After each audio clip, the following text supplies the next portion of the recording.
तर ओबीसी समाजाचं काहीही कमी होणार नाही, ओबीसी आरक्षणासाठी समिती आहे, उदय सामंत यांनी वडेट्टीवारांना उत्तर दिलंय।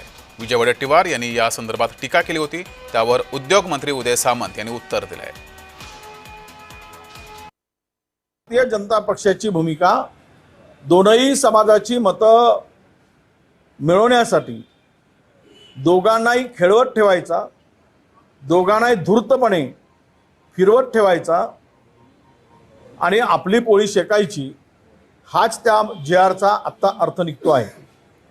आणि त्यामुळं ओबीसीचं नुकसान झालं की नाही हे आज मी सांगणार नाही, परंतु ओबीसीच्या वरच हा सगळा काही प्रकार होतो आहे, तो ओबीसी मधूनच मिळवण्यासाठी होतो आहे।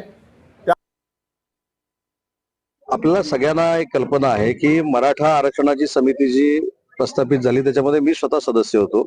त्याच्यामुळे ओबीसी समाजाचं काही कमी न होता मराठा समाजाला आरक्षण मिळावं म्हणजे मराठवाड्यातल्या हैदराबाद गॅजेटरी लागू करावी हा निर्णय झालेला आहे। दुसरी महत्वाची गोष्ट अशी आहे की त्याच्या अगोदर 15 दिवस कॅबिनेटनं निर्णय घेतलेला होता की ओबीसी समाजाच्या न्याय हक्कासाठी देखील उपसमिती स्थापन केली पाहिजे, ज्याला कॅबिनेटचा दर्जा असतो।